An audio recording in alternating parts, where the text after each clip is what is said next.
तुम लोग दिल्ली विकास प्राधिकरण को, सारी जमीन दिल्ली की डीडीए के पास है, बराबर।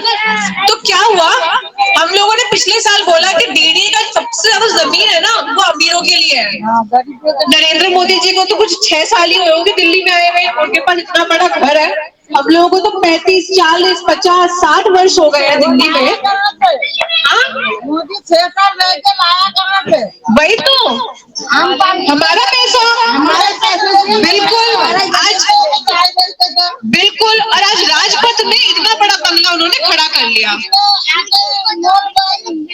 बिल्कुल बिल्कुल उनके पास इतना करोड़ आया बिल्कुल बिल्कुल। तो लड़ाई बिल्कुल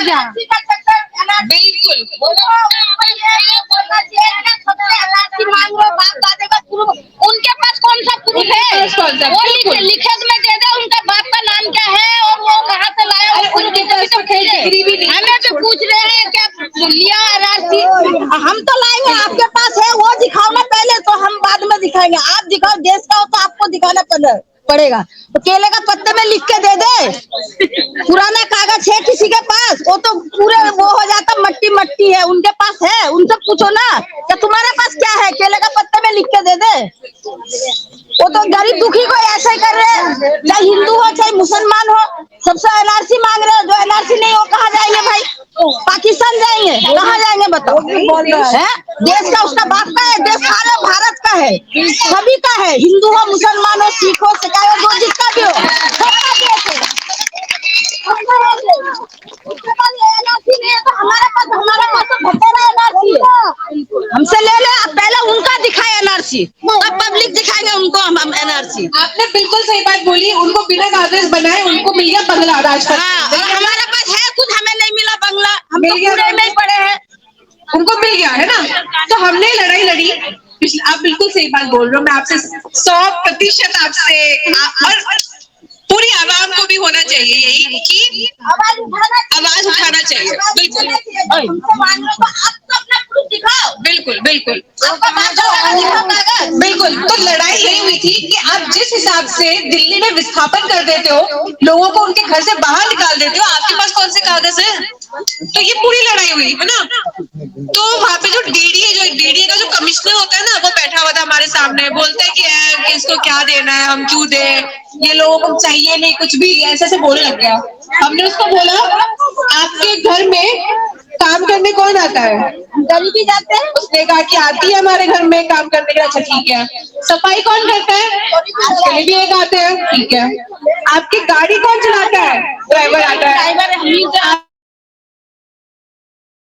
बिल्डिंग कौन बनाता है? सारी गरीबी बनाते हैं, गरीब बिना तो कुछ काम ही नहीं है।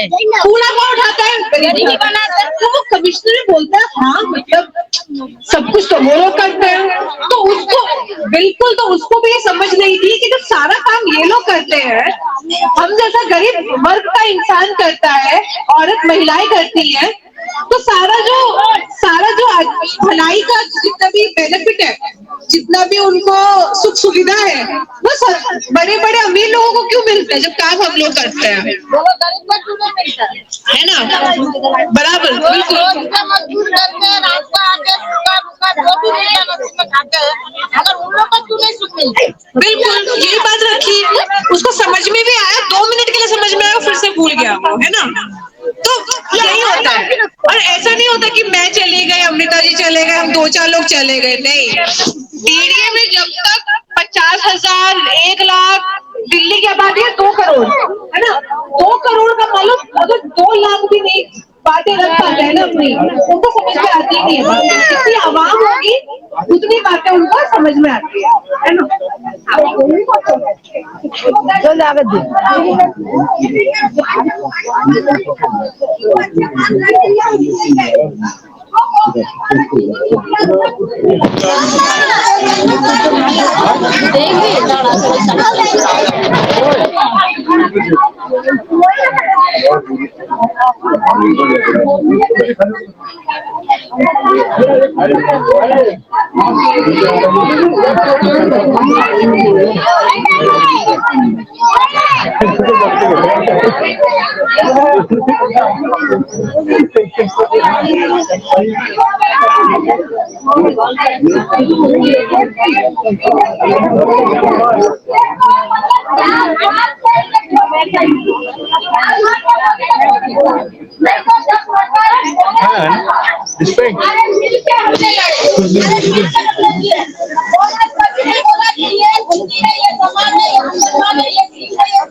तो मतलब हमको ये तो पता है कि हमारी लड़ाई बड़ी क्लियर है कि हमारी लड़ाई ये है कि हमको ये चाहिए, है ना?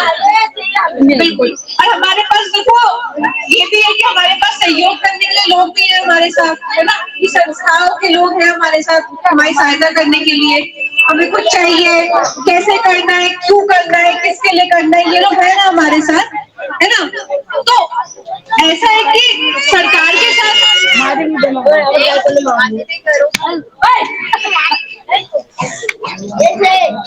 तो जैसे अमृता जी ने भी बोला ना कि आपस में तो हमें काम करना होगा, एक दूसरे के साथ बातें करना, बताना, अपनी कोई बहन है जिनको नहीं पता है उनको बताना, ये सब काम जरूरी है, पर सरकार के साथ भी बहुत जरूरी है काम करना। राशन कार्ड नहीं मिल रहा है, गलती है उनकी, अपनी भरपाई करेंगे वो गलती की। राशन कार्ड हमारा हक है ना? बच्चों का स्कूल जाना हमारा हक है।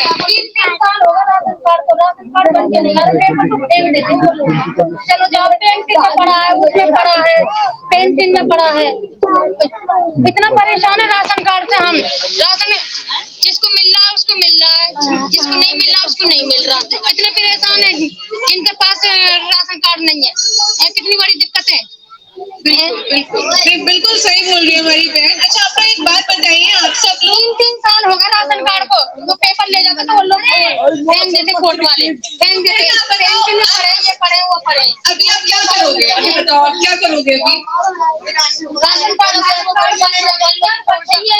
है ना? आप उसका भी बनवाओगे, जिनका नहीं बना है उनको भी बोलोगे बनवाओ, है ना?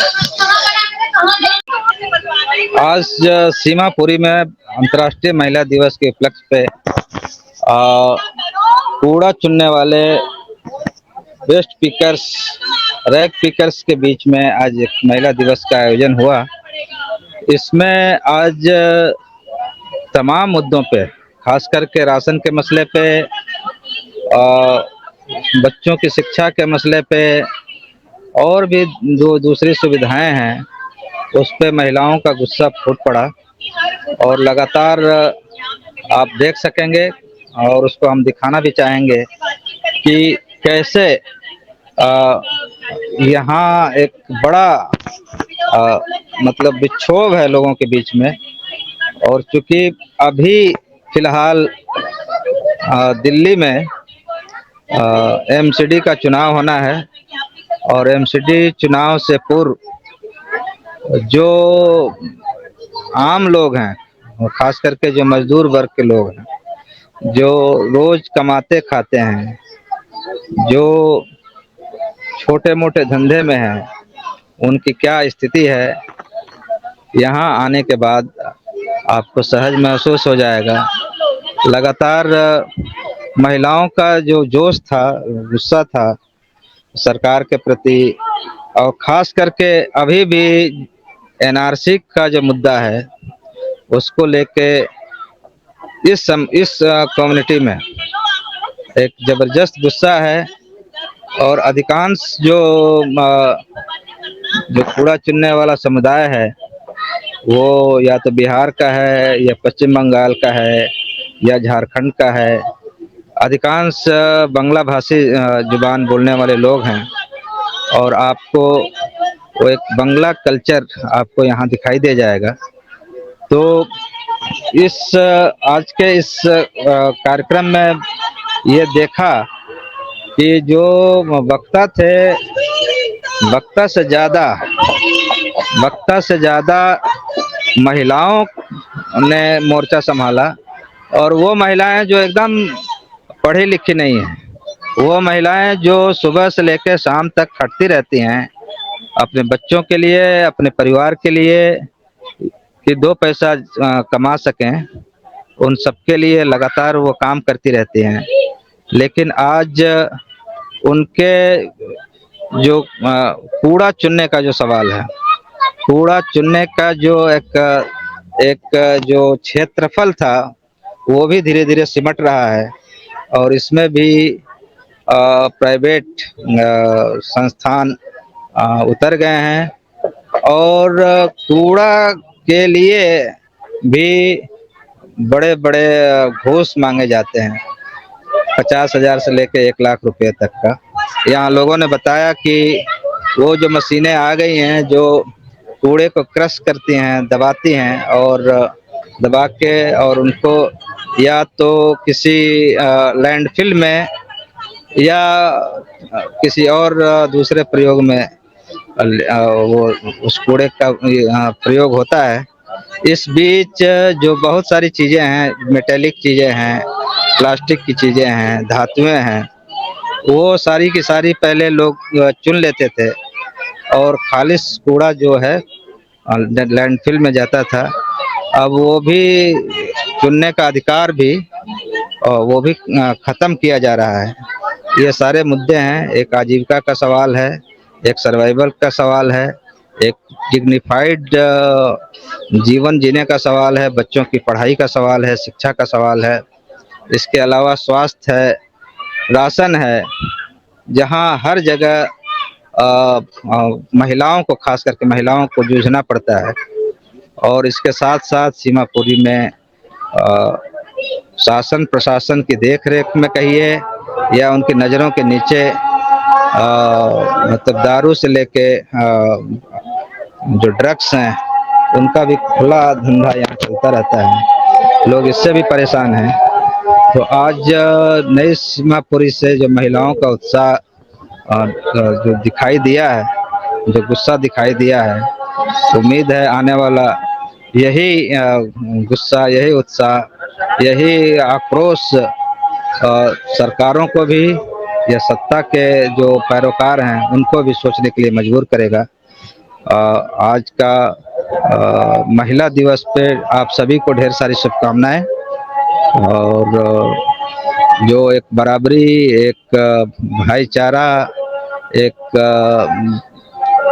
बेहतर समाज की जो परिकल्पना हमारे पूर्वजों ने किया था, उसकी ढेर सारी शुभकामनाएं। और नमस्कार, आदाब, सत श्री अकाल।